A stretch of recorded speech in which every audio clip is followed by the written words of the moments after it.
Subscribe कीजिए ध्येय IAS channel को और बेल आइकन को दबाइए लेटेस्ट वीडियो सबसे पहले देखने के लिए।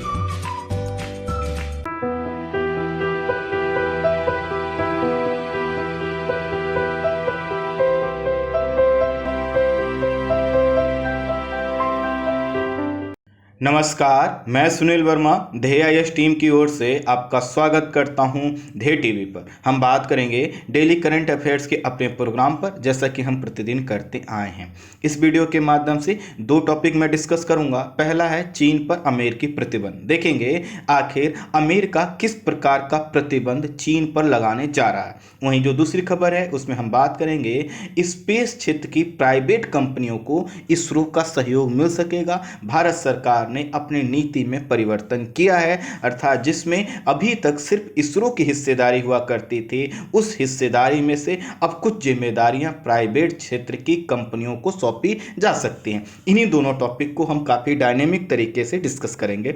सबसे पहले हम बात करेंगे चीन पर अमेरिकी प्रतिबंध। देखिए एक संस्था है जिसका नाम है USCIRF, अर्थात United state commission on international religious freedom. तो कुल मिलाकर यह जो संस्था है, इसके केंद्र में एक शब्द है, वह है इंटरनेशनल, दूसरा है रिलीजियस फ्रीडम, अर्थात अंतर्राष्ट्रीय रूप में जहां पर धार्मिक स्वतंत्रता का हनन होता है उसको वॉच करने वाली, उसको नोट करने वाली ये संस्था है। कुल मिलाकर USCIRF अमेरिका का एक स्वतंत्र द्विपक्षीय निकाय है जो विदेश में धार्मिक स्वतंत्रता के उल्लंघन के मामलों की निगरानी रखता है। इसकी जो स्थापना हुई थी वह हुई थी 1988 में, और वह हुआ था अंतर्राष्ट्रीय धार्मिक स्वतंत्रता अधिनियम के तहत इसकी की गई थी। और इसकी जो जिम्मेदारी है, जैसा कि मैंने बताया, कि कहीं पर भी अगर धार्मिक स्वतंत्रता का उल्लंघन हो रहा है तो उस पर यह अपनी रिपोर्ट प्रस्तुत करती है। वर्ष 2020 में अप्रैल में इसने एक रिपोर्ट प्रस्तुत की थी, और इस रिपोर्ट में भारत समेत, ध्यान दीजिएगा, भारत समेत 14 देशों को खास चिंता वाले, अर्थात कंट्री ऑफ पार्टिकुलर कंसर्न, अर्थात CPC के रूप में नामित किया था। CPC के रूप में नामित होने का मतलब यह है कि जो भी देश इस लिस्ट में हैं वहां पर किसी न किसी प्रकार की धार्मिक स्वतंत्रता का हनन हो रहा है इस संस्था के अनुसार। और जब यह भारत समेत 14 देशों को इसमें शामिल किया गया तो आरोप यह लगाया गया कि इन देशों में धार्मिक अल्पसंख्यकों पर हमले बढ़ रहे हैं, या दूसरे शब्दों में कहें तो उनके साथ भेदभावपूर्ण व्यवहार होता है।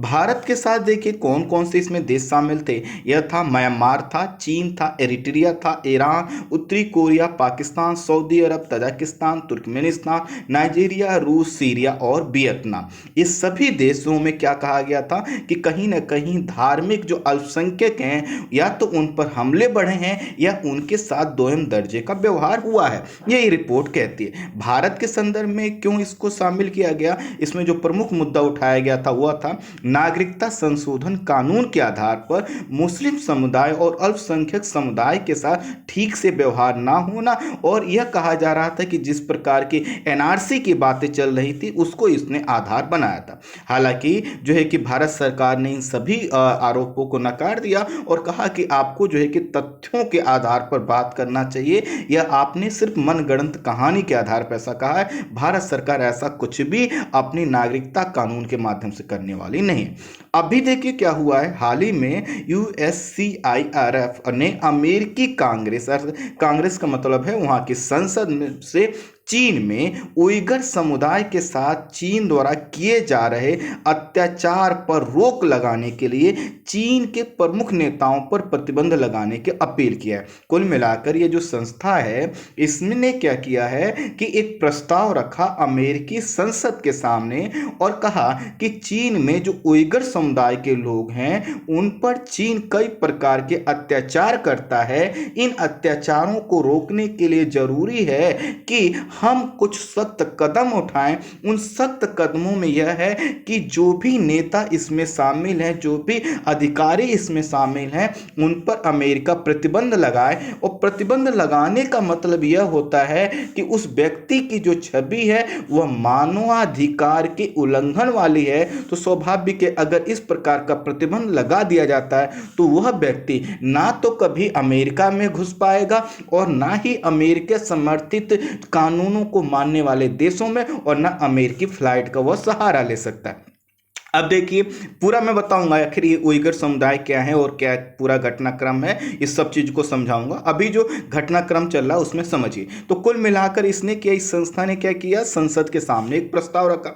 अमेरिकी सीनेट ने, जैसे हमारे यहाँ राज्यसभा है, इनके यहाँ अमेरिकी जो सीनेट ने, इसने इसको अपनी अनुमति दे दी है। अब क्या किया जाएगा, जब इसको अनुमति मिल गई तो राष्ट्रपति के सामने इस प्रस्ताव को रखा जाएगा। अगर इसको अनुमति मिल जाती है तो इससे क्या होगा, जो संबंधित चीन के अधिकारी हैं उन पर प्रतिबंध लगा दिया जाएगा, और यह जो प्रतिबंध है आगे चलकर और भी बढ़ सकते हैं। और जैसे कि मैंने बताया कि इस प्रकार के प्रतिबंध का लगना यह बताता है कि संबंधित देश अपने यहाँ पर मानवाधिकारों का संरक्षण नहीं कर रहा है, और साथ ही साथ धार्मिक जो अल्पसंख्यक समुदाय हैं उनको लेकर वह कोई ठोस कदम नहीं उठा रहा। इसके वजह से वहाँ पर मानवाधिकार का उल्लंघन हो रहा है। और जब किसी देश की छवि मानवाधिकार उल्लंघन वाले बनती है तो वह देश लगभग पूरे विश्व पटल पर आलोचना का शिकार होता है। ऐसा ही प्रयास इसमें किया गया है। अब देखिए, आपको मैं बताता हूं कि चीन का जो पश्चिमी भाग है वहां पर एक राज्य है जिसका नाम है सिंजियांग, और यहाँ की जो 40 to 45% आबादी है वह है उइगर समुदाय की। अब देखिए, मैं आपको इसकी लोकेशन दिखा देता हूं और इससे आपको समझना क्या हो गया, आसान हो जाए। ये देखिए, आपके पास चीन का मैप दिखाई दे रहा होगा, और इस चीन के मैप में देखिए आपको पता चलेगा कि पश्चिम की ओर देखिए, भारत से उत्तर की ओर तो आपको सिंजियांग प्रोविंस दिखाई देगा। तो ये जो ऑरेंज कलर का ये जो इलाका है, यहीं पर क्या कह रहते हैं, उइगर समुदाय के लोग रहते हैं। और जो उइगर समुदाय के लोग रहते हैं यह दरअसल अपने आप को, और इनका जो मूल माना जाता है, यह तुर्की के जो मुस्लिम समुदाय के लोग हैं वहाँ से मानते हैं। अर्थात निर्जातीय रूप से यह अपने आप को तुर्की मुस्लिम समुदाय से जोड़ते हैं। चीन का मानना यह है कि यह जो मुस्लिम समुदाय के यहाँ पे लोग रहते हैं, जिनकी पॉपुलेशन यहाँ की पॉपुलेशन के अनुसार 40 से 45% है, यह जो लोग हैं ये काफ़ी कट्टर है, और साथ ही साथ यह क्या करते हैं, चीन के प्रति अलगाववाद की भावना रखते हैं और कट्टरता रखते हैं, और साथ ही साथ घुसपैठियों को सहारा देते हैं। इस प्रकार का चीन का यह आरोप है।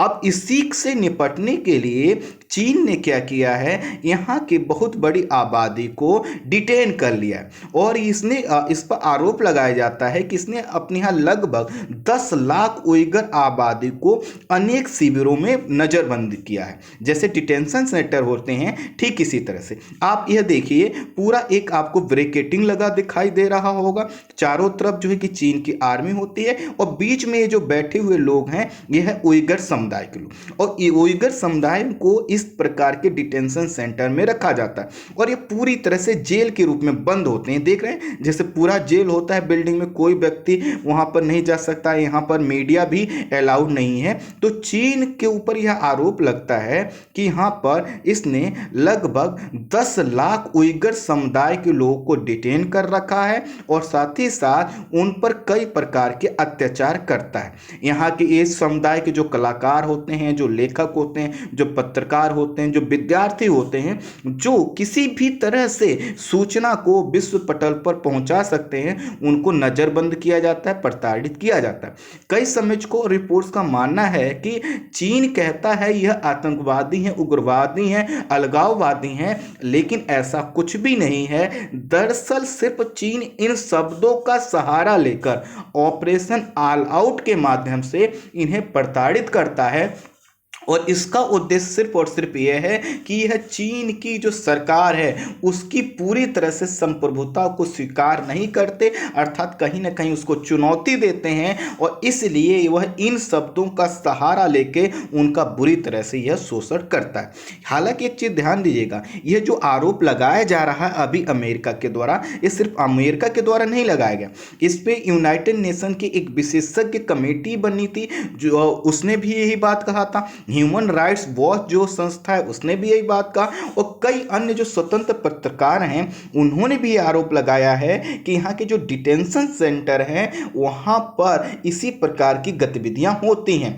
कई बार अंतर्राष्ट्रीय मीडिया ने चीन से कहा कि हमें वहाँ पर जाना है, चेक करना है, लेकिन चीन ने इसकी अनुमति नहीं दी। अनुमति अगर देता भी है तो वह कई तरह के प्रतिबंधों के बाद देता है। और अभी ये कहा जा रहा है कि यह तो छोड़ दीजिए कि वहाँ पर जो डिटेंशन सेंटर हैं वहाँ पे बाकी किस प्रकार का मानवाधिकार का हनन होता होगा। यहाँ पर धार्मिक रूप से कहा जा रहा है कि वर्तमान समय में रमजान का पर्व चल रहा है और वहाँ के लोगों को रमजान के समय व्रत रहने का भी जो है कि स्वीकृति नहीं मिली है और इस वजह से वहाँ पर जो है कि यह माना जा रहा है कि धार्मिक जो अल्पसंख्यक हैं अर्थात जो उइगुर समुदाय के लोग हैं इनके साथ चीन सही से व्यवहार नहीं करता। वहीं चीन ने सभी आरोपों को खारिज किया और वह कहता है कि ठीक है, हमारे पास जिसको आप डिटेंशन सेंटर बोलते हैं, डिटेंशन सेंटर नहीं है, वह इनको कहता है कि हमारे पास काउंसलिंग सेंटर है। इन काउंसलिंग सेंटर में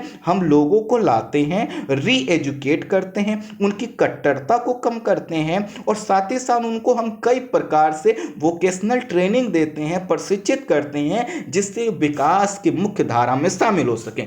यह कहना है चीन का। लेकिन अमेरिका और अन्य जो अंतर्राष्ट्रीय संस्थाएं हैं वह यह कहती हैं कि नहीं, ऐसा कुछ भी नहीं है, वहां पर सिर्फ और सिर्फ जो है कि धार्मिक आधार पर प्रताड़ित किया जाता है। अब देखिए, जैसा कि मैंने बताया, इस संस्था ने क्या किया था कि भारत के साथ चीन को भी उस सूची में शामिल किया था जिनके ऊपर धार्मिक आधार पर जो है कि मत भेदभाव करने का आरोप है। तो लंबे समय से, ऐसा नहीं कोई नया घटनाक्रम है, लंबे समय से इस पर बात होती आई है और इस समय क्या हुआ है कि कोरोना वायरस को लेकर, उसके उत्पत्ति स्थान को लेकर अमेरिका और चीन आमने सामने आ गए। तो इसी के कारण यह कहा जा रहा है कि यह जो उइगुर समुदाय के मानवाधिकार का एक जो एजेंडा है यह जो है कि अमेरिका के द्वारा जानबूझकर बढ़ाया जा रहा है। वहीं अमेरिकी सरकार और पश्चिमी सरकारों का कहना है कि नहीं, यह आज का अगर एजेंडा होता तो मान लिया जाता कि अमेरिका की इंटेंशन ऐसा है। वह कहते हैं कि हमारे जो पुराने रिपोर्ट्स हैं उनमें भी देखिए और साथ ही साथ जो अंतर्राष्ट्रीय अन्य संस्थाएं हैं उन्होंने भी जो ब्रीफिंग की है उसको देखिए, यहाँ पर कोई री एजुकेशन नहीं दिया जाता, कोई वोकेशनल ट्रेनिंग नहीं दिया जाता, यहाँ पर सिर्फ और सिर्फ मानवाधिकार का उल्लंघन होता है। कुल मिलाकर अगर यहाँ पर यह बात सिद्ध होती जाती है तो चीन की जो छवि है वह मानवाधिकार उल्लंघनकर्ता के रूप में सामने आएगी। चीन ने, जैसा कि मैंने बताया, इन सभी आरोपों को खारिज किया और अमेरिका से यहाँ तक कह दिया है कि अमेरिका को पहले अपने यहाँ मर रहे लोगों पर ध्यान देना चाहिए। और चीन ने कहा है कि अमेरिका इस समय भड़काने वाली नीति और कार्य कर रहा है और जो कि पूरे वैश्विक समुदाय के लिए चिंताजनक है, अर्थात वह चाहता है कि पूरे देश में तनाव बढ़े और इस प्रकार की अमेरिकी नीतियों को खारिज किया जाना चाहिए। वहीं अमेरिका यह कहता है कि हम लंबे समय से पहले से ही क्या करते हैं, मानवाधिकार का संरक्षण करते आए हैं और वर्तमान समय में जो चीन उइगुर समुदाय के लोगों का के साथ कर रहा है यह जो है कि गलत है, हम इसको होने नहीं देंगे। एक चीज और मैं आपको बता दूं कि चीन में, जैसा कि मैंने बताया, वर्तमान जो जनसंख्या है वह 40 से 45% है, लेकिन अगर आप यहां पर 40 वर्ष पीछे जाइए तो इनकी जो जनसंख्या है वो काफी ज्यादा थी।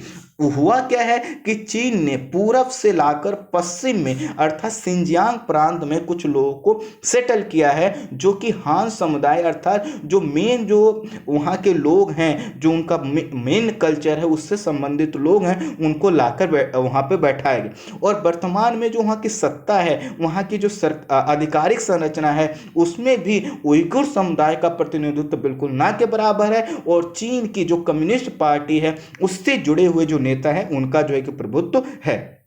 अगर देखिए अब क्या होता है कि इस प्रकार का जो प्रतिबंध लगता है तो ना सिर्फ इसमें क्या किया जाएगा, जिन लोगों पर यह आरोप लगाया जाएगा कि मान लीजिए यह कोई नेता है, कोई व्यक्ति है, कोई अधिकारी है, इन्होंने मानवाधिकार का उल्लंघन किया है उइगुर समुदाय के सामने, तो ना सिर्फ उनके ऊपर प्रतिबंध होगा बल्कि आने वाले समय पर जो है कि बहुत सी ऐसी तकनीकें जिनका प्रयोग व्यक्तिगत पहचान जैसे सर्विलांस, चेहरा तथा आवाज की पहचान में किया जाता है, अमेरिका इन पर भी क्या कर सकता है, प्रतिबंध लगा सकता है। प्रतिबंधों में जो सबसे बड़ा नाम जो आगे आ रहा है वो है क्वानगो का। ये देखिए चेन क्वानगो जो है कि यहाँ पर शीर्ष नेता हैं चीन के, और यह जो चीनी प्यूलिट बोरो है, प्यूलिट बोरो का मतलब जो मतदान कराने वाली जो संरचना है उसकी ये सदस्य हैं, और यह जो सदस्य हैं इन पर प्रतिबंध लगने का मतलब है कि यह मान लिया जाएगा आने वाले समय में जो चीन में जो भी मतदान वगैरह होंगे उसमें उइगुर समुदाय का प्रतिनिधित्व नहीं होगा। वो इस वजह से क्योंकि यह आरोप एक तरह से सिद्ध किया जा रहा है कि आपने पिछले जितने चुनाव हुए, पिछले जो भी आपने प्रशासनिक कार्य किए उसमें आपने इनके साथ भेदभाव किया है। अब हो क्या रहा है कि तो आने वाले समय में ये पता चलेगा कि आखिर डोनाल्ड ट्रंप के सामने जो यह प्रस्ताव लाया गया है इसकी अनुमति देते हैं या नहीं देते हैं। लेकिन एक चीज कन्फर्म है कि इससे अमेरिका और चीन के बीच जो विवाद था वह और बढ़ सकता है। पहले आपको पता है कि अमेरिका और चीन के बीच ट्रेड वॉर चला, उसके बाद ट्रेड डिस्प्यूट को खत्म करके ट्रेड डील की तरफ आगे बढ़े, फिर कोरोना वायरस की उत्पत्ति और वर्तमान समय में यह। हालांकि एक चीज और ध्यान दीजिएगा कि यह अमेरिका ऐसा पहली बार चीन के साथ नहीं कर रहा। क्यों? क्योंकि आपको पता है कि हांगकांग में जो चीन का हस्तक्षेप होता है तो हांगकांग में चीन के हस्तक्षेप को Hong Kong democracy act, Hong Kong human right act के माध्यम से इन दोनों ही आधारों पर क्या कर चुका है, चीन को अमेरिका पहले ही घेर चुका है और कह चुका है कि आप इन जो क्षेत्र हैं जिन पर आप अपनी सत्ता जताते हो आप वहां पर मानवाधिकार उल्लंघन करते हो, और यह बात पहले की रिपोर्ट से सिद्ध। आने वाले समय में देखना यह होगा कि आखिर डोनाल्ड ट्रंप इसको अनुमति देते हैं या नहीं देते हैं। अगर देते हैं तो किन किन जो है कि चीन के नेताओं को इसमें शामिल किया जाता है। अगर जहां तक ये मेरा मानना है कि इसको अनुमति मिल जाएगी, और इसमें जो नेता हैं स्वाभाविक है वह किसी देश का राष्ट्राध्यक्ष तो नहीं हो सकता, लेकिन फिर भी जो बड़े शीर्ष जो कम्युनिस्ट पार्टी है, चाइना कम्युनिस्ट पार्टी, उसके जो शीर्ष नेता है उनको इसमें शामिल किया जा सकता है। लेकिन इस तरह का अगर जब शामिल किया जाएगा तो चीन पहले भी ऐसी गतिविधियों को अपने देश के ऊपर हमला मानता आया है, तो ये तनाव आगे और बढ़ सकता है। खैर हम बढ़ते हैं दूसरी खबर हमारी, वो है प्राइवेट कंपनियों को इसरो का जो सहयोग मिलना।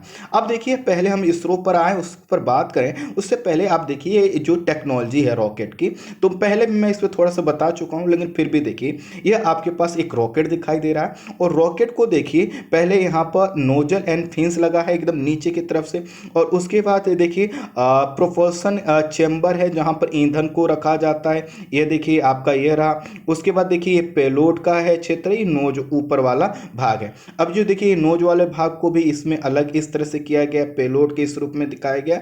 कुल मिलाकर आप बस इस टेक्नोलॉजी को ये देखिए, ये समझिए, ये जो पूरी टेक्नोलॉजी है इस टेक्नोलॉजी को इजाद करने में 1-2 दिन का समय नहीं लगता, और साथ ही साथ जब एक बार रॉकेट यूज होता है तो उसको रीयूज करने की जो टेक्नोलॉजी है अभी सभी देशों के पास विकसित नहीं है। दूसरा, अगर किसी भी देश को अपनी रॉकेट टेक्नोलॉजी यूज करना है या सैटेलाइट को लॉन्च करना है तो उसके लिए पूरा लॉन्चिंग पैड बनाया जाता है, और ये जो लॉन्चिंग पैड बनाने का खर्चा होता है ये कई हजार करोड़, ध्यान दीजिएगा कई करोड़ की बात नहीं, कई हजार करोड़ का खर्च होता है। ठीक इसी तरह से एक रॉकेट की टेक्नोलॉजी को इजाद करने और एक रॉकेट को रॉकेट के माध्यम से सैटेलाइट को लॉन्च करने में जो प्रमुख खर्चा होता है रॉकेट का ही होता है। सैटेलाइट का खर्चा इतना ज्यादा नहीं होता जितना रॉकेट का होता है। अब इन दोनों ही चीजों को देखते हुए क्या किया गया है कि लंबे समय से यह मांग की जा रही थी कि जो जिम्मेदारी जो कार्य इसरो करता आया है, इसरो के सहयोग के लिए कुछ और एजेंसियां बनाई जाएं। लेकिन इसमें ध्यान दीजिएगा इन एजेंसियों में प्राइवेट एजेंसियों की बात नहीं थी। लेकिन हालिया घटनाक्रम को अब थोड़ा सा हम देखते हैं, और ये जो दोनों इमेज की मैंने जानकारी दी इनको आप टॉपिक से मैं जोड़ता हूं। इसरो, जिसका नाम है इंडियन स्पेस रिसर्च ऑर्गेनाइजेशन। ये आपको पता है भारत का राष्ट्रीय अंतरिक्ष संस्थान है और इसका जो मुख्यालय है बेंगलुरु में। इसका जो मुख्य कार्य है वह है अंतरिक्ष से संबंधित तकनीकी उपलब्ध करवाना, और साथ ही साथ जब तकनीकी उपलब्ध करवाएगा अंतरिक्ष से संबंधित तो क्या करेगा, उपग्रह से संबंधित तकनीकी, लॉन्चिंग व्हीकल से संबंधित तकनीकी और उन सभी तकनीकों का विकास करना जो कि स्पेस क्षेत्र से भारत के लोगों के जीवन स्तर को उन्नत कर सकते हैं। जैसे कि रिमोट सेंसिंग टेक्नोलॉजी, मौसम संबंधी जानकारी। जैसे देखिए अभी उड़ीसा के क्षेत्र में जो है कि साइक्लोन आने वाला है, लेकिन पहले ही हमको पता चल गया। इसमें किसका योगदान, इसरो का बहुत बड़ा योगदान। ठीक इसी तरह से हम जो नेविगेशन के लिए संचार संबंधित जानकारी है, या वर्तमान समय में हम क्या करते हैं सैटेलाइट के, मिलिट्री सैटेलाइट के माध्यम से दुश्मन पर जो हम अपनी सतर्कता बनाए रखते हैं, इन सभी के क्षेत्र में जो प्रमुख योगदान रहा है वह इसरो का रहा। नो डाउट अन्य संस्थाएं हैं जैसे DRDO है, अन्य संस्थाएं उन्होंने भी अपना योगदान दिया है, लेकिन स्पेस के क्षेत्र में जितनी सभी चीज़ें होती हैं उसमें जो है कि अभी जो भारत की संस्था जो जानी मानी संस्था है वह कौन सी, इसरो। इसकी जो स्थापना हुई थी 15 अगस्त 1969 में की गई थी और उस समय इसका जो नाम था वह अंतरिक्ष अनुसंधान के लिए भारतीय राष्ट्रीय समिति था, अर्थात समिति के रूप में इसका गठन हुआ था। भारत का जो पहला उपग्रह माना जाता है वह माना जाता है आर्यभट्ट, और वह माना जाता है 1975 को, जिसको सोवियत संघ के द्वारा छोड़ा गया था। वहीं जो दूसरा उपग्रह माना जाता है वह 4 साल बाद 1979 में प्रक्षेपित किया गया था, उसका नाम था भास्कर। अब देखिए ये मैंने यह बताया कि 1969 में अर्थात 1960 के अंतिम दशक के अंत में इसकी स्थापना हो रही है, और स्थापना के बाद इसको बहुत कुछ विकसित करना था। इसको क्या करना था विकसित, जो रॉकेट की टेक्नोलॉजी मैंने आपको दिखाया वह विकसित करना था, इसको अपना लॉन्चिंग पैड बनाना था, और लॉन्चिंग पैड और रॉकेट की टेक्नोलॉजी ऐसे समय पर हमको बनाना है जब हमारे लिए अर्थात भारत के लिए सभी टेक्नोलॉजी के जो रास्ते हैं लगभग बंद थे। आप इसी इसरो के कार्यकाल में देखेंगे तो हम क्या करते हैं, परमाणु परीक्षण करते हैं, और परमाणु परीक्षण करने के कारण हम पर कई प्रकार के वैश्विक प्रतिबंध लगा दिए। लेकिन बावजूद जो है कि ये अनेक प्रकार के प्रतिबंधों और चुनौतियों का सामना करते हुए इसरो आगे बढ़ता है और अपने आप को सर्वश्रेष्ठ संस्था के रूप में, एक संस्थान के रूप में सिद्ध करता है। अक्टूबर 2008 को चंद्रयान फर्स्ट के माध्यम से और वर्ष 2017 में एक साथ 104 सैटेलाइट का परीक्षण करके इसने यह सिद्ध कर दिया कि इसरो के पास जो बिल पावर है वह किसी भी संस्था से कम नहीं है। हाँ ये जरूर है कि हमारे यहाँ का जो खर्च है, हमारे यहाँ का जो इस स्पेस के क्षेत्र में होने वाला जो बजट है वो अन्य देशों अगर खासकर नासा से तुलना करें तो बहुत कम है, लेकिन किसी भी मामले में इसरो नासा से कमजोर पड़ता हुआ दिखाई नहीं देता। लेकिन इन सब के बीच यह मांग की जा रही थी कि क्या करना है, अगर भारत को स्पेस के क्षेत्र में हमेशा अग्रणी बने रहना है और साथ ही साथ अपनी स्पीड को और बढ़ाना है, तो आप एक काम और करिए, वह करिए कि जो कि अन्य कंपनियों को बढ़ाइए। अगर अन्य कंपनियां सरकारी नहीं बन सकती हैं तो आप प्राइवेट सेक्टर को भी स्पेस के क्षेत्र में शामिल कीजिए। वर्तमान समय में भारत में कुछ स्वतंत्र रूप से कार्य करने वाली कुछ कंपनियां हैं, लेकिन इनकी जो कंपनियां हैं बहुत छोटी कंपनियां हैं, इनका जो रिसोर्स है वह भी काफ़ी सीमित है और कैपेसिटी और इनकी जो कैपेबिलिटी है वो भी क्या है, काफ़ी सीमित है। कावा और उसके साथ जो कंपनियां का और जो नाम लिखा दिखाई दे रहा है ये कुछ गिनी चुनी हुई कंपनियां, लेकिन अगर इन्हीं को आप विश्व की जो बड़ी कंपनियां हैं उनसे कंपेयर करें तो इंडिया की जो प्राइवेट कंपनियां हैं कहीं भी ठहरती हुई दिखाई नहीं देगी। Virgin, Galactic, Blue Origin, Arianespace और आई स्पेस, स्पेस एक्स, बहुत सी ऐसी कंपनियां हैं जो कि स्पेस के क्षेत्र में ना तो अपने देश के ऊपर निर्भर हैं और ना ही किसी अन्य देशों से किसी संस्था या किसी कंपनी से मदद ले रही। अर्थात यह जो कंपनियां हैं जो वर्ल्ड लेवल पर बड़ी बड़ी कंपनियां हैं, इन कंपनियों ने अपने आप को बहुत ही ज़्यादा उन्नत कर लिया है और साथ ही साथ space tourism, reusable rocket system और कॉमर्शियल सैटेलाइट के लॉन्चिंग लॉन्चिंग में अब इन्होंने एक मोनोपोली स्थापित करना प्रारंभ कर दिया है। आप कहेंगे इसरो है फिर भी मोनोपोली, जी हाँ है क्या कि देखिए इसरो के पास जो देश आते हैं वो वास्तव में जो हमारे यहाँ देश आते हैं वो आते हैं और हम सैटेलाइट को लॉन्च करते भी हैं, लेकिन यह अगर पूरे ग्लोबल मार्केट के हिसाब से देखें तो इसरो के पास आने वाले जो कॉमर्शियल सैटेलाइट हैं वो काफ़ी कम होते हैं। हम जिन सैटेलाइट्स को लॉन्च करते हैं सामान्यतः वह गरीब देशों के और उन जो अमेरिका या इजराइल जैसे देशों का भी आपने नाम सुना होगा, लेकिन वो सिर्फ इसलिए कि मान लीजिए भारत कोई सैटेलाइट लॉन्च करने वाला है और उनको लगता है कि हमें एक दो सैटेलाइट लॉन्च करनी है तो अपनी टेक्नोलॉजी अर्थात अपनी रॉकेट की टेक्नोलॉजी क्यों हम खर्च करें, हम इन्हीं से क्या करते हैं लॉन्च करवा लेते हैं। लेकिन कहीं ना कहीं अभी जो रीयूजेबल टेक्नोलॉजी है उसमें हम अभी पीछे हैं, हम स्पेस टूरिज्म में इतना विकास नहीं कर पाए हैं और कॉमर्शियल जो सैटेलाइट है उसको लॉन्च तो हम करते हैं लेकिन वो पूरी तरह से सिर्फ और सिर्फ इसरो के ऊपर निर्भर है। थोड़ी सी भी कमी, थोड़ी सी चुनौतियां या किसी भी प्रकार का उतार चढ़ाव हमारी जो विकास की गति है उसको रोक देता है। इसके लिए भारत ने अपने यहाँ अब क्या किया है, प्राइवेट कंपनियों को भी आगे बढ़ाने के लिए और भविष्य में इनके माध्यम से इसरो का सहयोग करने के लिए नई नीति का निर्माण किया।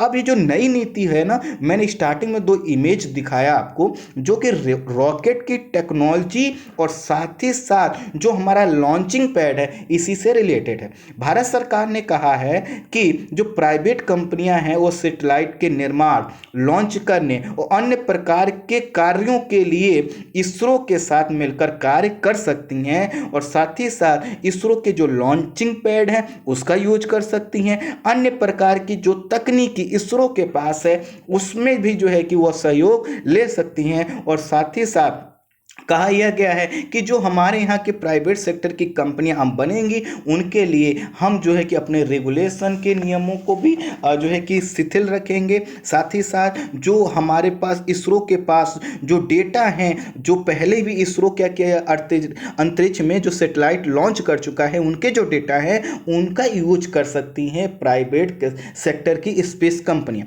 अब देखिए है क्या, मान लीजिए फॉर एग्जाम्पल मैं लेता हूँ कि मानसून से रिलेटेड या जो है कि कोई ऐसा सैटेलाइट जिससे कृषि से संबंधित जानकारी दी जा सकती है वह सैटेलाइट इसरो के द्वारा लॉन्च कर दी गई है, लेकिन उसके जो डेटा है, जो उनसे मिलने वाली सूचनाएं इसरो अभी अपने ऊपर जो कार्य का दबाव है या उसके पास जो वर्क एफिशिएंसी है उसके हिसाब से वो कार्य नहीं कर पा रहा, तो यह क्या कर सकती है, कई प्रकार के ऐप का निर्माण कर सकती हैं, उनकी सुविधाओं का विस्तार कर सकती हैं, डेटा को प्रोसेस कर सकती हैं। साथ ही साथ यह क्या कर सकती हैं, जो कॉमर्शियल सैटेलाइट है उसको लॉन्च कर सकती हैं। आने वाले समय में अन्य प्रकार के रिसर्च करके यह इसरो के साथ कदम ताल कर सकती हैं और इस तरह से न सिर्फ इसरो को सहयोग मिलेगा बल्कि भारत में भी प्राइवेट सेक्टर की कंपनियों को बूस्टअप मिलेगा। अर्थात जो जिम्मेदारी अभी इसरो के पास है वह प्राइवेट कंपनियों के ऊपर भी होगी। लेकिन यहाँ पे एक चीज ध्यान दीजिएगा कि प्राइवेट कंपनियों का उद्देश्य देश सेवा नहीं होता, इसीलिए इस जो यह पूरा सरकार के द्वारा लाया गया यह जो नियम है इसकी आलोचना भी हो रही है। आलोचना यह हो रही है कि जो आप प्राइवेट सेक्टर की कंपनियों के लिए खोल रहे हैं, पहली बात तो अभी पूरी तरह से क्लियर नहीं हो पाया है इसमें विदेशी भागीदारी कितनी होगी। तो जो कंपनियां अपने पास डेटा कलेक्ट करेंगी या जो इसरो से डेटा लेंगी वह कितना सुरक्षित होगा, कितने वह पारदर्शी तरीके से काम करेंगे, इस प्रकार का कोई उल्लेख अभी नियमों में नहीं किया। दूसरी चीज, स्पेस का जो क्षेत्र है इसका बहुत बड़ी, कई बार इसका मिलिट्री यूज भी होता आया है, कई बार जो है कि निगरानी रखने के साथ साथ अन्य प्रकार की गतिविधियों में इसका यूज होता आया है। तो आने वाली प्राइवेट कंपनियां क्या भारत की सभी उम्मीदों पे खरी उतरेंगी, ये चिंताजनक है। तीसरा ये है कि अगर यहाँ की जो प्राइवेट कंपनियां हैं उनमें चीन या अन्य देशों का हस्तक्षेप होता है, उनकी भागीदारी होती है, तो क्या पता कि वह आगे चल के हमारी टेक्नोलॉजी का यूज ना करें।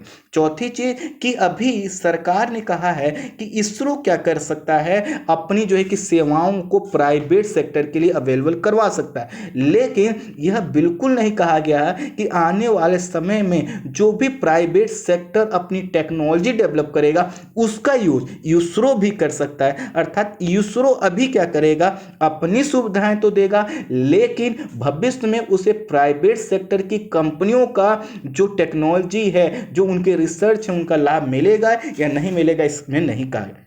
खैर, कुल मिलाकर इससे यह कहा जा रहा है कि आने वाले समय में जो कंपनियां हैं इनको ग्रहों की खोज और दूसरे ग्रहों की यात्रा में भी शामिल किया जा सकता है। अर्थात अभी जो सीमित इनका प्रयोग है, इस सीमित प्रयोग को आगे बढ़ाया जा सकता है और भारत भी जो है कि स्पेस टूरिज्म को प्रमोट कर सकता है। जो अन्य जो ग्रह हैं, जो इसेंशियल जो पिंड हैं, बॉडी हैं, उनको सर्च कर सकता है और कई प्रकार की सूचनाएं ले सकते हैं। आगे चलकर हो सकता है स्पेस माइनिंग के भी इसमें बात आए, लेकिन अभी इसकी बात नहीं की गई। स्पेस माइनिंग का मतलब है, मान लीजिए चंद्रमा है, चंद्रमा से कुछ जो है कि चट्टाने लेके आना। आपने देखा होगा कि कुछ प्रकार के ऐसे पत्थर हैं जो कि चंद्रमा पे मिलते हैं, उनमें कई प्रकार के कीमती ऐसे पत्थर हैं जिनका उपयोग जो है कि बड़ी मात्रा में किया जा सकता है एनर्जी के लिए। तो इस प्रकार की चीज़ों में भी कहीं ना कहीं उससे मदद मिल सकती है। भारत का मानना है कि इससे स्टार्टअप को बढ़ावा मिलेगा, टेक्नोलॉजी का प्रसार होगा और इसरो ने बहुत पॉजिटिव